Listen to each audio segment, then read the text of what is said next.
Pronto. Pessoal, muitíssimo obrigado ali por participar ali de mais um webinar aqui da UFRJ. Queria agradecer especialmente ali o Jürgens, que está nos apoiando ali, né? Acho que desde 2000 e... Nossa primeira conversa foi em 2017, não foi? 2018, eu acho isso. Essa virada, 2017, 2018. Exato. E que você sempre se dispôs ali a compartilhar ali todo o seu conhecimento ali com o pessoal, com os alunos, com os professores, ali desde o momento do StratSeer, e eu quero agradecer ali pessoalmente ali nessa aceitação do convite, ali por mais uma vez ali estar, né, prestigiando aqui a gente com essa presença. Bem, a ideia hoje, né, é a gente comentar um pouquinho ali da estratégia Quant, né, nesse momento de pandemia, vis-à-vis ali a outros, né, outros momentos também críticos ali vistos no mercado financeiro, como na época do SARS, né, do MARS ali, subprime, se teve ali, se você sente alguma mudança ali em relação a esses períodos, né, que a gente já passou. E aí tem mais ou menos uma visão, né, do que você espera ali futuramente, né? Acho que seria interessante ali, né, se a gente consegue ali vislumbrar ali um resultado um pouquinho melhor ali para essa estratégia, e como essa estratégia quant se adequa ali a esse processo, né? Esse novo processo que a gente está vivendo, né? Então, muitíssimo obrigado e quero dar a palavra ali para ti. Bom, obrigado a você, Alberto. De fato, eu sempre acreditei nessa parceria mercado-academia. Gostaria até que mais casas e mais professores tivessem essa disponibilidade, né? Acho que, infelizmente, a gente sempre teve muito afastado. Acho que está na hora de a gente, as faculdades como um todo no Brasil, a gente olhar para o caso americano, ver que é uma parceria que pode dar resultados, mas que demora, né? É um investimento. Bom, obrigado pelo convite. Acho que o tema, eu estava até pensando aqui antes de entrar, e eu vou tentar elegantemente fugir dessa tua provocação de falar sobre as crises passadas, para tentar me proteger e proteger também os gestores no seguinte sentido. Se a gente parar para analisar ali, desculpa, a cota de um fundo quant ou o índice quant, a gente pode acabar se perdendo nos nossos preconceitos do que é o quant. Então, de tentar relembrar lá aquelas nossas palestras na época do portal, explicar um pouquinho o que eu entendo como quant, tá? Eu nunca gostei do nome quant, para ser sincero. Acho que quant traz muito essa mística de uma matemática pesada, supercomputadores, e eu estou prevendo aqui o futuro, vou botar o homem em Marte. Não é isso, né? Eu escrevo no meu LinkedIn algo trading, eu acho que eu penso muito mais nisso, né? Um algoritmo, ou a sistematização do trade, que na verdade é você implementar regras bem escritas, que você possa testar e validar isso num histórico, né, usando dados. Por isso que acho que o grande diferencial, chamando de quant level trading, a gente precisa de uma massa de dados muito grande para conseguir justamente validar essas ideias, essas estratégias. Nesse momento que você pensa em regras, a gente pode estar falando aqui de uma coisa super simples, tá? Uma coisa, pode ser uma coisa empírica, do tipo, o colega, um camarada meu da corretora viu que todo dia de manhã o dólar ele acaba sendo mais comprado do que vendido. Super empírico, não tem explicação matemática nenhuma para isso. Eu vou criar uma regra lá que eu tento aproveitar essa observação empírica para ganhar dinheiro. Eu posso partir para um racional mais econômico, né? Eu vou usar agora números de crescimento de PIB, o fundamento da empresa, para poder criar uma regra que eu vá especular em cima disso. Eu posso pensar na matemática, né? Vou usar então o conceito de correlação ou co-integração de ativos para tentar achar o intervalo de equilíbrio, e em cima disso, desse conceito matemático, eu vou operar. Então, assim, a construção de um fundo quântico, de uma estratégia quântica, ela vai variar num range assim absurdo. E recentemente ficou muito na moda a gente falar em machine learning, né? Uhum. Ou que eu acho até pior, falar em inteligência artificial. Na verdade, não existe inteligência artificial nunca sendo feito, né? Com todo respeito, é claro, aos cientistas de dados, até porque eu uso machine learning em algumas estratégias, mas isso aqui a gente está falando de uma matemática, de uma estatística avançada, é, é, empoderadas pelo uso de computação, né? A gente não está prevendo o futuro do universo. Eu não tenho aqui uma máquina que vai virar, e eu lembro daquela nossa época de palestras aí presenciais, eu não tenho um exterminador do futuro que vai de repente aqui ganhar consciência e vai treinar o que ele quiser. Não é isso, né? A gente está sempre usando o poder da máquina para poder atingir, para responder perguntas que a gente quer solucionar. Claro que a gente sabe que usando o machine learning algumas coisas não ficam tão transparentes, né? Se eu começar a aumentar o número de camadas de uma rede neural, por exemplo, eu fatalmente vou sair com uma resposta que eu não consigo, eu, ser humano, não consigo derivar, eu não consigo explicar ali tão facilmente, outro eu não consigo, dependendo da complexidade da coisa. Mas, no final, não é que eu peguei um monte de dados, joguei para o computador, fechei o olho, apertei o play e fui para casa, né? Eu preciso saber o problema que eu quero resolver, e eu preciso ter uma direção dessa solução que eu quero dar. Então, dito tudo isso, a gente está sempre olhando para uma pessoa, um indivíduo por trás do Quant. Então, é nessa hora que eu quero me esquivar daquela tua provocação, que é a seguinte: é, existe uma pessoa que está ali pensando na estratégia, né? Programando, criando as regras, criando algoritmos, mas existe uma pessoa ou um grupo de pessoas. E nessa hora, foi até tema da live que a gente fez na quinta-feira passada, no BTG Digital, que eu conversei com alguns gestores, sobre vieses de comportamento no mundo quant. Porque existe uma pessoa, existe um indivíduo ali por trás, né? Eu posso pensar em enviesar, talvez, até naquela live eu comentei que a gente talvez não possa chamar de viés de comportamento, correndo o risco de ser massacrado por um Daniel Kahneman, mas é, existem vieses que eu posso trazer na construção do algoritmo, vieses que eu posso trazer na gestão do algoritmo. Então, o quant ele pode performar muito bem na crise, como ele pode também se afundar. E ele pode criar a sua própria crise, como o Flash Boys ilustra muito bem. A gente já teve aqui no Brasil, inclusive, episódios dos algoritmos não mal programados, mas os algoritmos talvez criados sem as devidas travas ou sem o indivíduo vislumbrar alguns cenários alternativos que acabaram trigando uma perda grande e um algoritmo triga o outro. Então, eu acho que Quant ele tem que surfar as crises do mercado como um todo e aí suas próprias crises, porque essa agilidade que a gente ganha usando o robô, né, usando o computador, ela traz inúmeros benefícios, mas eu também posso perder a mão aí num caso como esse de um algoritmo, ele, ele lê equivocadamente uma notícia, por exemplo, eu disparo ordens e eu tenho outros algoritmos que enxergam essas ordens e aí você começa uma bola de neve. Então, por isso que eu não quero falar especificamente né, das crises ali, mas porque eu acho que a minha ideia é desmistificar um pouquinho isso. Pode ser que o quant ou que alguns quantes naveguem muito bem, pode ser que outros se afundem. Desculpa. Porque é isso. No final, a gente não tem uma bola de cristal, né? Uhum. A gente está criando regras. E assim, vamos voltar. Eu posso ser um quant estilo Jim Simons aqui, eu vou na matemática, então não tem nenhum engenheiro ali, eu sou engenheiro, então posso me incluir no time dos excluídos.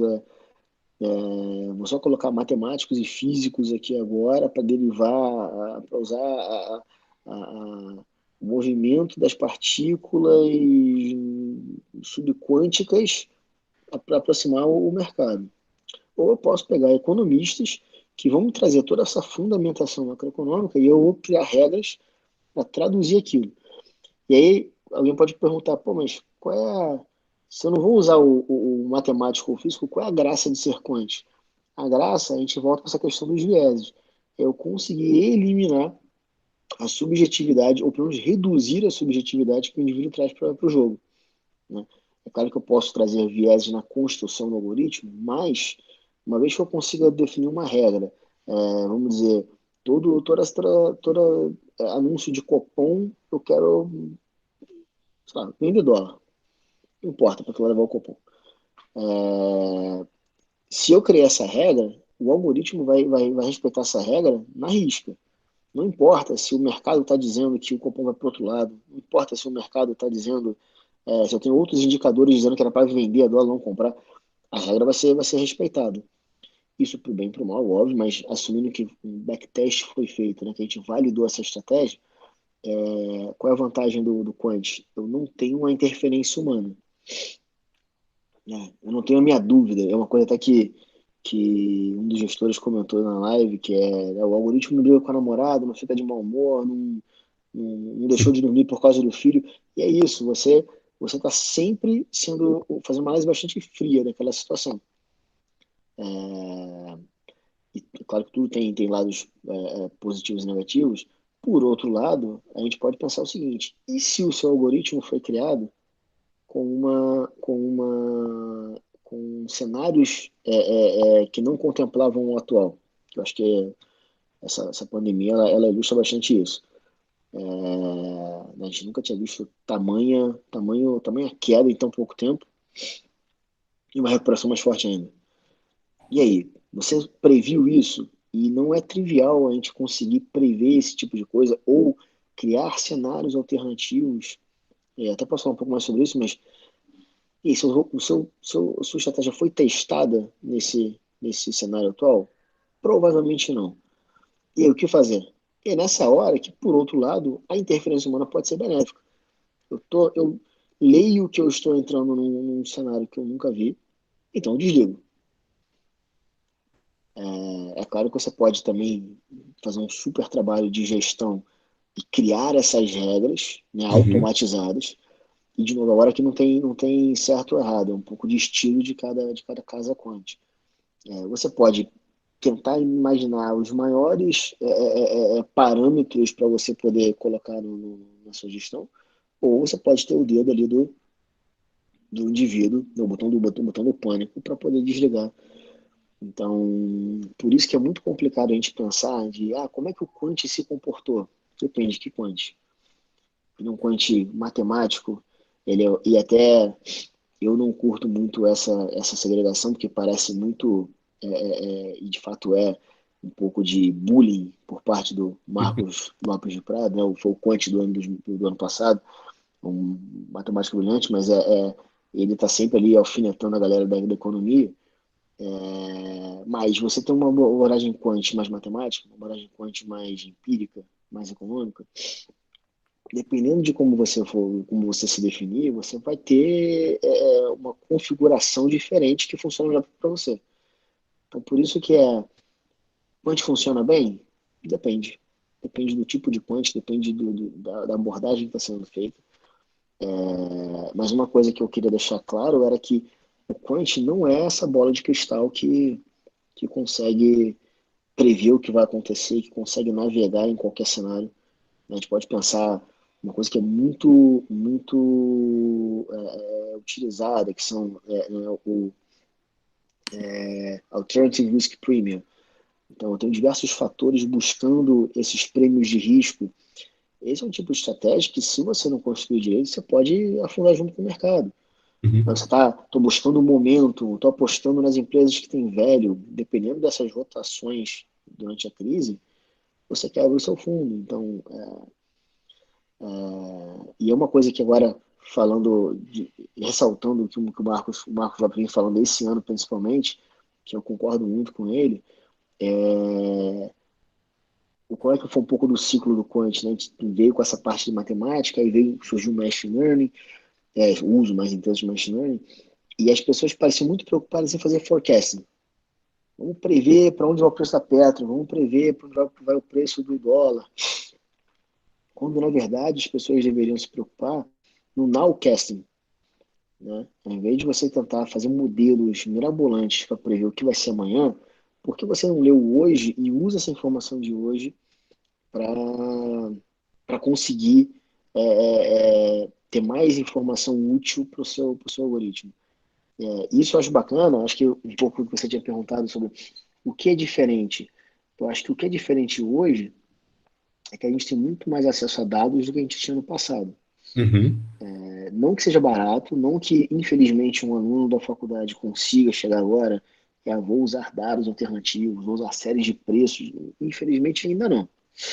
Ainda é muito caro a gente ter uma base robusta, uma base fidedigna. Ainda é muito restrito o acesso a dados que não são preços de mercado, né? Ou dados macroeconômicos. Mas eu acho que cada vez mais a gente vai ver esse uso dessa informação para você conseguir tomar a sua decisão. E é claro que isso a gente precisa de muita parcimônia, porque, por exemplo, vou usar, acho que é um super divulgado, né? Vou usar sentimento de notícia. Uhum. Como é que você cria sentimento de notícia? Existe lá a base do Google, beleza, em inglês, em português. E os jargões de mercado. E aí, vamos lá, esse sentimento, ele de fato te diz alguma coisa? Ou ele é simplesmente aquela informação útil para as empresas de dados ficarem postando na rede social? Então, é complicado a gente ter essa informação de fato trazendo conhecimento útil. Uhum. E depois a gente tem vários caminhos sinuosos, até na pandemia.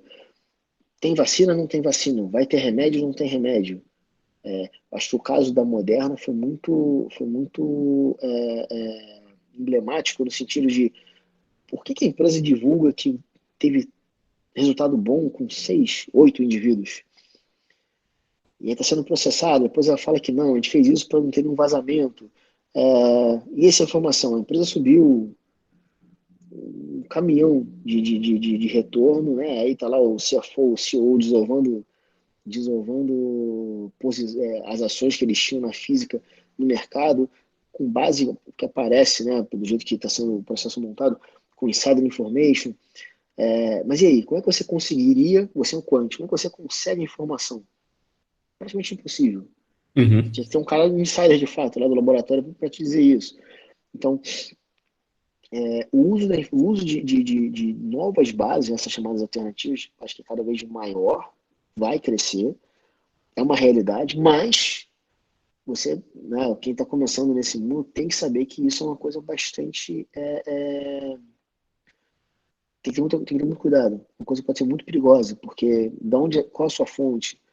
Né? Você conseguiu de fato pegar toda a informação disponível, ou você está pegando nesse caso da mulher, pegando uma fração da informação e tradando em cima de algo que não é o todo. Então, acho que o nowcasting, ele parece ser realmente o caminho, no sentido de se a gente tivesse, e até o exemplo que o Marcos usa, se vocês tivessem lido os dados de China e de comércio com os Estados Unidos, desaceleração na Europa, tudo isso teria te dado um cenário de, beleza, algo de muito ruim vai acontecer.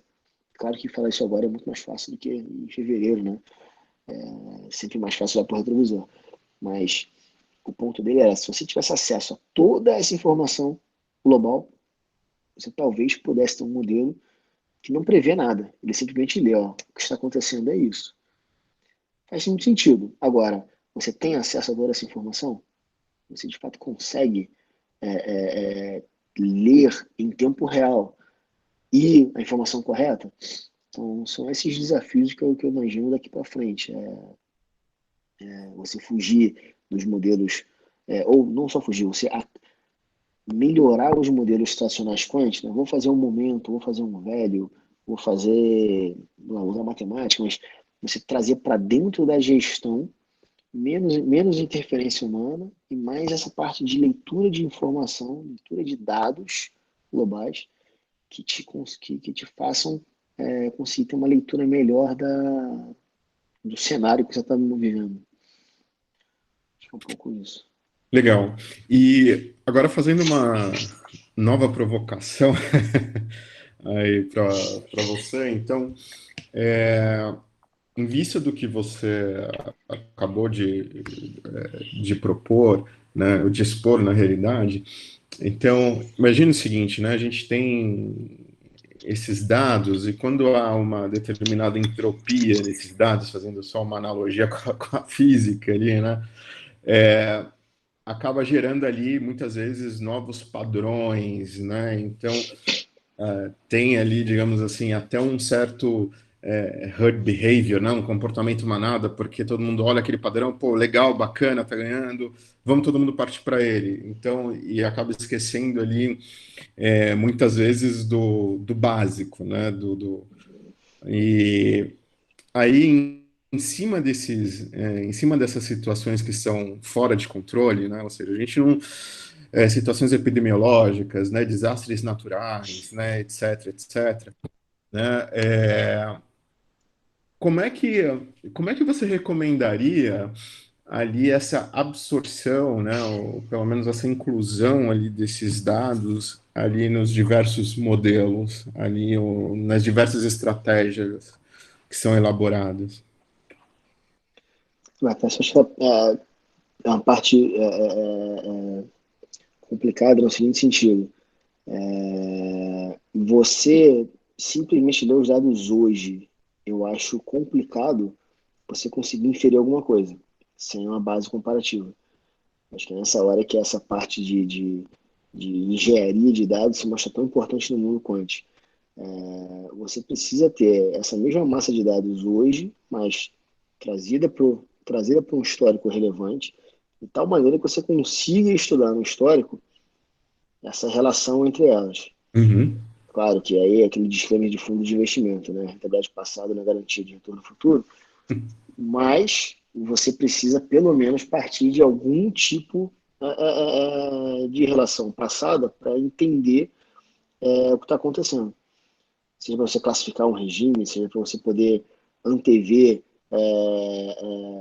que estou dando exemplos bastante teóricos.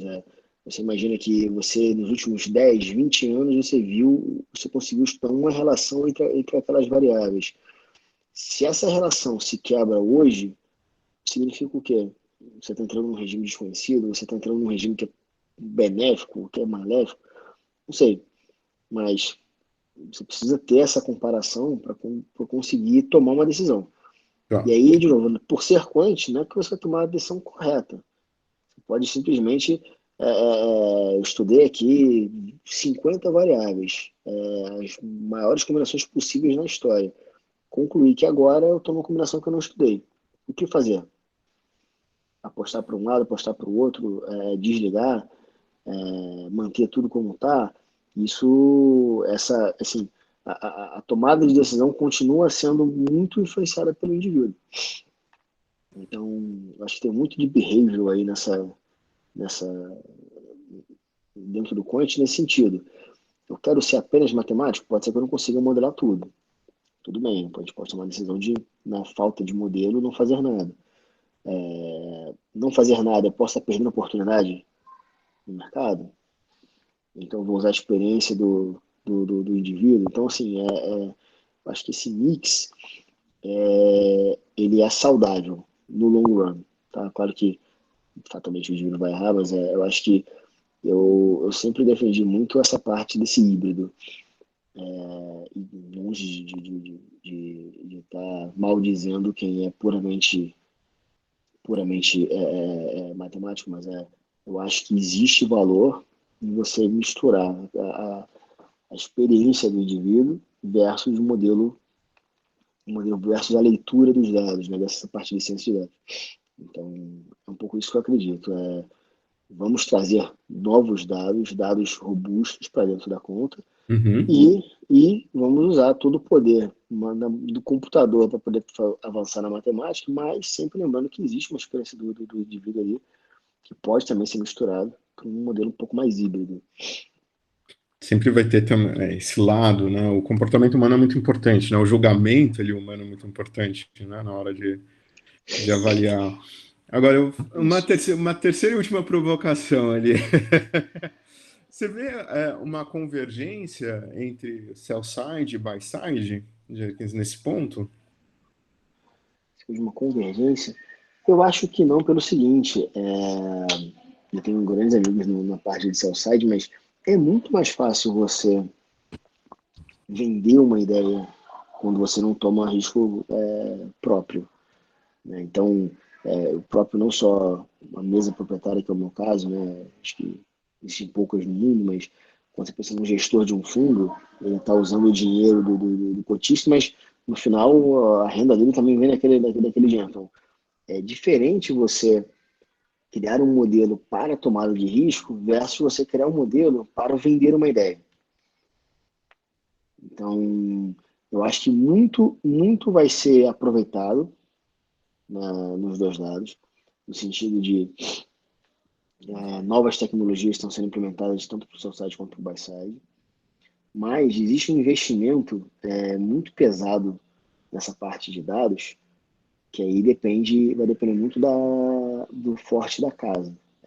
O forte dela é vender, ela tem uma base de clientes grande, então talvez ela consiga usar esse investimento para poder criar novas ideias, novos produtos. Se não, faz sentido ela ser especulativa, faz sentido ela ficar no buy side, porque para quem investir tanto, você não tem um cliente para comprar aquele meu produto que é caro. Então, eu acho que depende muito dessa atuação do player. Agora, pensando em termos mais gerais, né, players que são buy-side e outros são sell-side, fatalmente a gente tem uma convergência de tecnologia aí, sim. Não adianta você ficar vendendo para o seu cliente aquele mesmo índice de momento de 20 anos atrás. Uhum. Você vai ter que, até porque ele já está, acho que naquele nosso tempo de estratosfera para cá, a gente já tem muito mais gente na bolsa falando sobre algoritmos, tentando fazer um trade na sua própria conta na física. Então o mercado está se desenvolvendo. Então o investidor não vai querer também ficar recebendo ideia simples. Eu acho que é nessa hora que o sell side se diferencia trazendo essa tecnologia que o buy side já está implementando. Uhum. Você acha que o investidor brasileiro ele está já numa posição ali de absorver modelos mais complicados? Não, infelizmente não. Acho que, sem dúvida, a gente está melhor do que a gente estava há 2 anos atrás. Até uma coisa que eu fico sempre entregado, né? Para a gente errar o time do portal.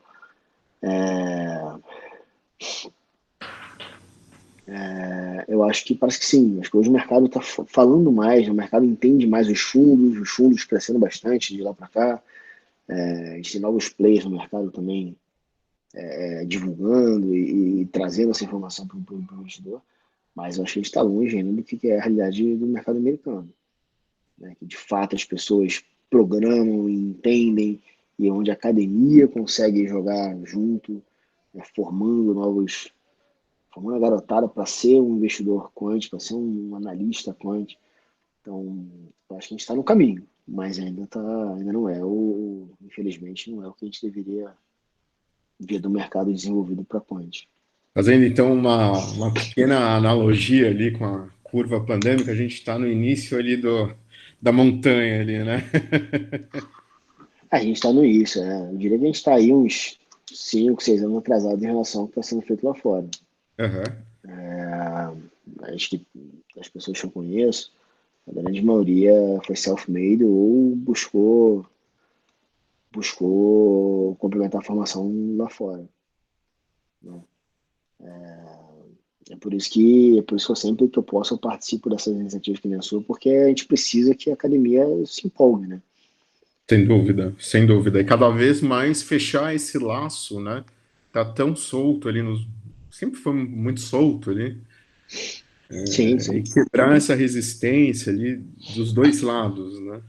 E acho que fortalece né, essa inserção ali desse mundo no dia a dia mesmo, né?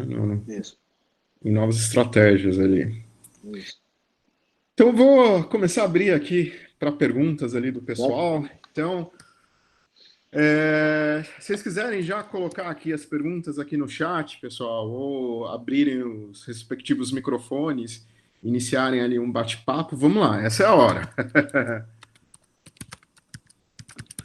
Eu consigo ver também, não? Não sei se. Deixa eu ver aqui, eu acho que sim. Se eles colocarem no chat, eles conseguem. Vamos lá, gente, sem ter vergonha. O virtual não ajuda muito nesse sentido, né? A gente vai provocando, a gente vai provocando. O que você, assim, muita gente fazendo, né, vem até mim, questionam, assim, se valeria a pena entrar nesse mercado. Que você, qual seria a sua recomendação ali para essa galera que está saindo da faculdade e que gostaria ali de pleitear uma vaga ali nessa área? Ali, quais seriam acho que principalmente, né, os soft skills ali que eles deveriam ter, porque a base, é, engenharia, matemática, física, a base teórica eles têm, mas Uhum. o que que seria o grande diferencial ali, né? Eu acho que as duas coisas. Uma essencial programar Python, que ainda infelizmente não é uma linguagem muito divulgada na academia, mas é essencial. Ciência de dados é feita em Python, basicamente. Talvez no mais avançado a gente possa pensar em outras linguagens, mas Python deveria vir antes do inglês, na atual conjuntura. E pensando nisso, não só para você ser trader, que eu acho que até tem um pouco dessa mística também de trader, né? Para o engenheiro de dados, para o cientista de dados, para o analista que vai sentar do lado do trader. Existe um leque de possibilidades no mundo quântico, mas você não consegue navegar nenhum deles se você não programa Python. Acho que esse é o primeiro. O outro soft skill não sei se eu posso falar de soft skill, mas é você ter uma cabeça analítica que entenda o que é um backtest. Porque não é trivial a gente pensar nisso. Tô lendo as perguntas aqui agora, já vou começar a responder. Opa, Eu acho que entender um backtest não é trivial. Você está usando dados passados para poder simular qual seria a performance teórica da sua ideia, mas existe uma série de nuances que precisam ser abordadas para que você consiga criar uma simulação que seja realista. Então, entender o backtest é fundamental. Eu até já respondi aqui, deixa eu perguntar aqui, respondendo Pedro, na verdade, desculpa, o Vitor primeiro. Eu acho que, cara, existe muito material, tá? Eu acho que eu comecei pelos livros do Ernie Chan. São livros muito simples de você ler, são uma leitura rápida, apesar do tamanho deles. São 3 livros. Trazem uma noção muito boa do que é um backtest, quais são as pegadinhas que você pode cair nessa simulação. E ele já traz, até respondendo para o Pedro, ele já traz algumas ideias de estratégias para você, enfim, trabalhar em cima. Né? É claro que uma coisa que a gente vai aprender, e aí, com todo respeito ao mundo acadêmico, ninguém coloca num paper uma estratégia mirabolante. A verdade é essa. Você coloca um estudo, você coloca alguma ideia que funcionou num período de tempo. Então, assim, nada mastigado vai ter na internet. Mas você tem muita ideia publicada, e acho que essa é a parte bacana da publicação é você trazer o brainstorm, trazer a discussão, né? Ou até uma coisa que o Marcos Lopes falou na semana passada, retrasada, num webinar dele, ele publica para poder ser validado por outros. É claro que eu sou um pouco cético de você publicar uma ideia mirabolante, haja vista o Jim Simons, né? Tipo, escrever um livro sobre ele sem falar muita coisa. Então, assim, mas eu acho que essa indicação do Ornithin é boa porque ele mostra, ele detalha estratégias muito simples, que eu acho que podem te ajudar, desculpa, podem ajudar o Pedro no caso do desafio da conta mental. Aliás, bacana a iniciativa deles. Acho que existem estratégias ali que vão para esse mundo do fundamento, existem estratégias mais na parte de estatística, leitura rápida, e ali você pode ter alguns insights. Acho que esse é um pouco da beleza do Quant. Você pode ter insights de ideias que já estão prontas ali. Sobre capacitação, Vitor, é o seguinte, eu não imaginava ser Quant quando eu fiz o mestrado. Então, acho que hoje você tem bons cursos de pós-graduação nessa parte de finanças quantitativas ou matemática aplicada. Eu acabei fazendo o CQF, eu acho que é um certificado caro para quem já tem uma bagagem mais forte na matemática. Então, eu acho que com o tempo eu procuraria na faculdade, e aí, Roberto, você pode me ajudar a dar o caminho das pedras aí nessa Opa. parte de pós, mestrados e afins. Eu acho que é por ali. E uma coisa que, se eu puder atravessar a academia, cara, curso de Data Science no Coursera, ou no DataCamp. Eu acho que as trilhas são muito bem desenhadas ali, você vai do básico do Python até você chegar na parte avançada de Machine Learning. Eu gosto da metodologia deles, né, de traçar o caminho. Eu acho que é isso. É claro que é importante ter conhecimento de trading, mas você acaba pegando um pouco na prática. Enfim, livros de trading a gente também pode recomendar alguns, mas eu acho que data science e essa parte de dentro da academia você buscar finanças quantitativas, matemática aplicada, acho que é isso. Luciana falou sobre R. Então, Luciana, essa é uma discussão que eu sei que magoa os doutorados. Os doutorandos, desculpa. É, eu vim de R também, até porque eu sou mais antigo, não tinha Python na minha época, mas minha visão é um pouco empírica, tá? Eu vejo que R é muito usado na academia, mas quando você vai falar com essa garotada que trabalha com data science, então, garotada bem mais nova que eu, tudo Python.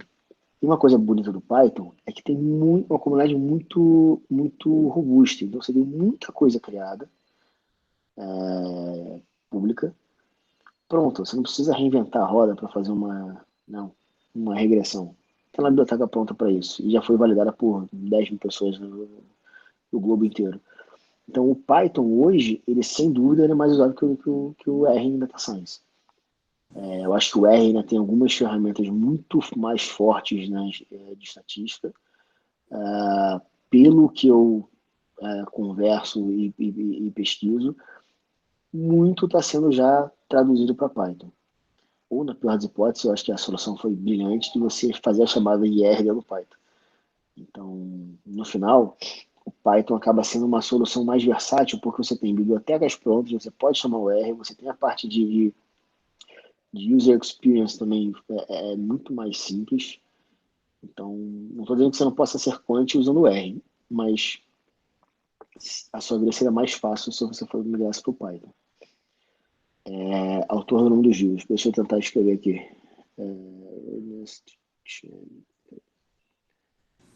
Estou no celular e aí. O Onichain, né? Esse cara aí, ele começa com algorithm trading, depois, se não me engano, ele vai para. Depois do algorithm trading, tem o quantitative trading e o último machine trading, uma coisa assim. Dica de biblioteca para fazer backtest. Zipline. Então, o Zipline acho que é o mais famoso, é do Contopian. E aí, até na época eu falei isso, né? O Stratosphere era tropicalização do Contopian, né? O Contopian Uhum. não queria falar aqui sobre o Brasil. Acho que o Zipline é uma boa biblioteca, sem dúvida.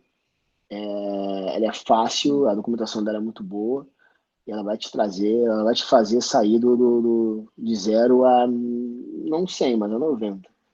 Depois que você conseguir dominar a zipline, aí você vai começar a entender, né, as nuances do backtest, aí você pode começar a pensar em fugir do zipline.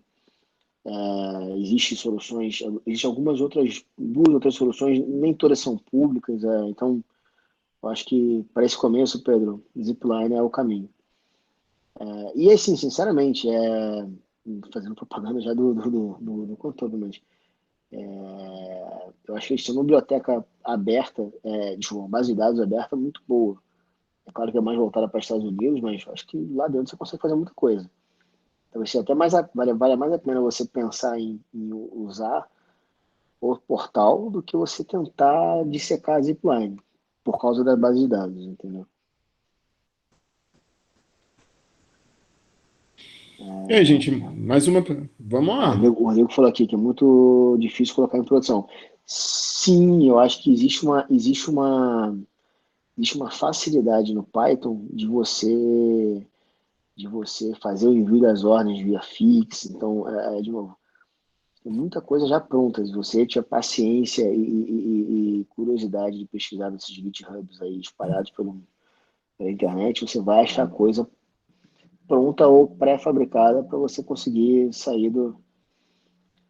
Agora, é claro que aí, Roberto, a gente volta com a nossa conversa do software. Eu fico triste da gente não ter uma solução no Brasil que dê acesso ao indivíduo a fazer isso mais fácil, né? Acho que a nossa provocação era qual? Era facilita a vida do indivíduo, vamos ver quem são os talentos. Você colocar em produção o Rodrigo Soares, você colocar em produção na mão é bem mais complicado. Né? Fazer conexão com corretora, você ter a sua própria máquina que faça a leitura de dados e do algoritmo, assim, não é uma coisa trivial. Então, se vocês quiserem fazer esse pleito lá, mandar uma mensagem no saque do BTG Digital, manda lá, fala que vocês precisam ver isso. Quem sabe a gente reativa isso no futuro próximo aí para o visto da pessoa que usa. Vamos sim. Tem uma pergunta aqui da Alexia, que assim, existe Opa, muita literatura boa para quant mais puros, Stat Arb, modelos a de Alexa estava na minha última palestra aí. Tava, pô. Aí, mas para uso de dados alternativos parece mais recente ainda. Alguma recomendação de livro nesse campo? E aí a Júlia perguntando, fundos quantos têm menos participação no mercado brasileiro do que no americano. Por quê? Tá. Deixa eu responder a Alexa primeiro. Alexa, eu nunca parei para pesquisar, para ser sincero. Tá? No seguinte sentido, dados alternativos, o próprio nome já é uma coisa bastante abstrata, né? O que são dados alternativos? Mesmo conversando com o chefe quant da Goldman Sachs, para ele, um bom dado de empresa é um dado alternativo, porque quase ninguém tem. É um dado do balanço ali. Né? Então, assim, nunca pesquisei sobre livros, porque acho que eu vou um pouco mais na prática ali, de tentar falar direto com o vendor para entender como é que são os dados.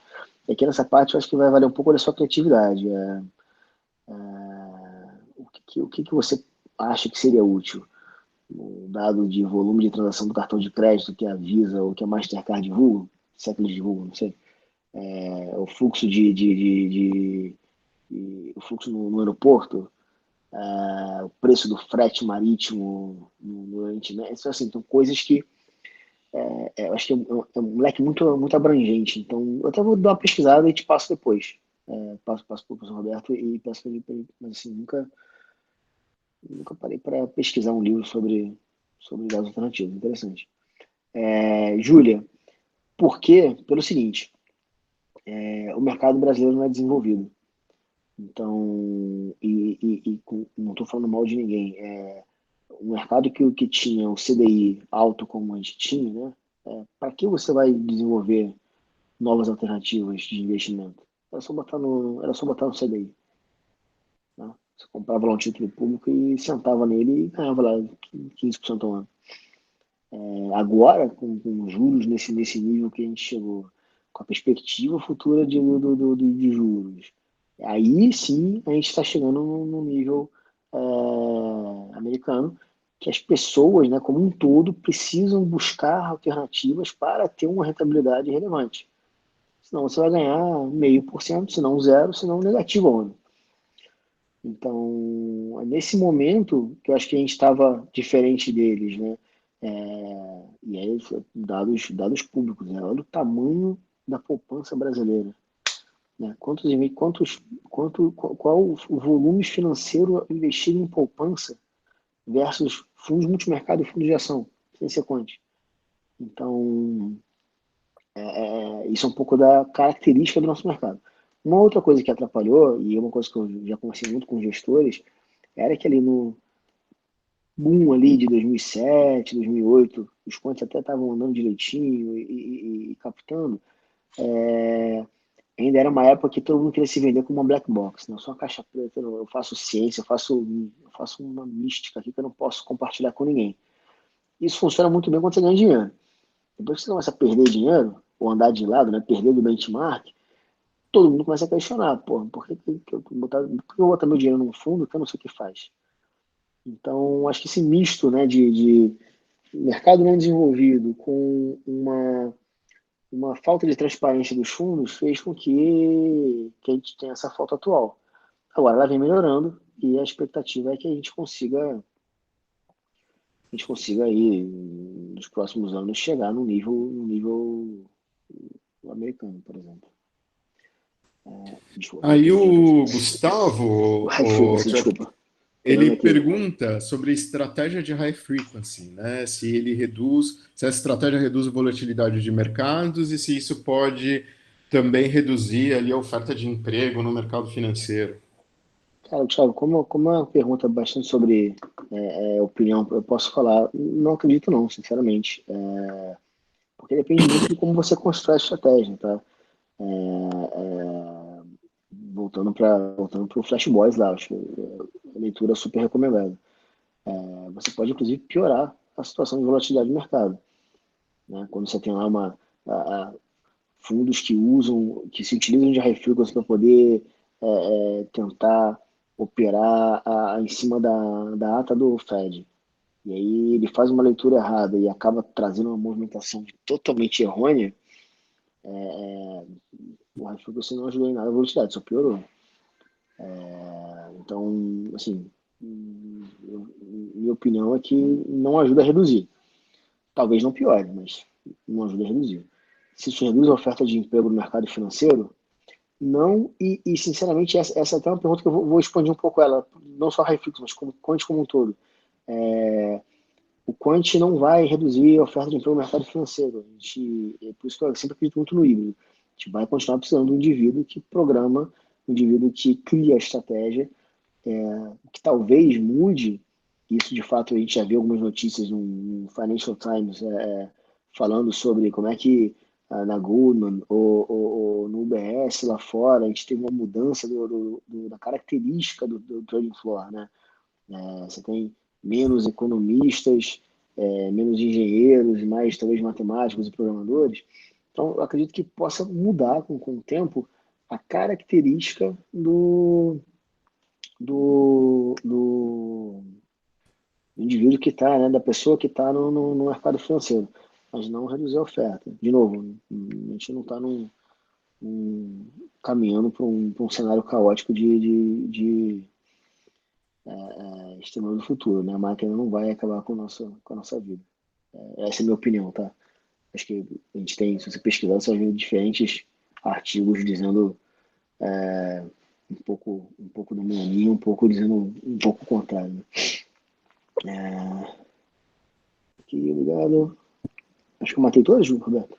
Matou todas, cara. Boa. Bom, última chance, os últimos 5 minutinhos aí para a gente fechar aqui. Mas e até ia me colocar à disposição. Acho que LinkedIn é fácil de me achar, então se quiser mandar pergunta por lá também, ou mandar para o professor Roberto, a gente se fala com qualquer frequência, né, Roberto? Então, vocês não precisam ficar acanhados, não. Podem procurar depois também. Pô, show de bola. Então vamos lá, vamos fazer aqui o nosso fechamento. Jerkins, muitíssimo obrigado pela sua disponibilidade, mais uma vez ali apoiando ali, essa nossa iniciativa, né? E foi incrível ali esse bate-papo, né?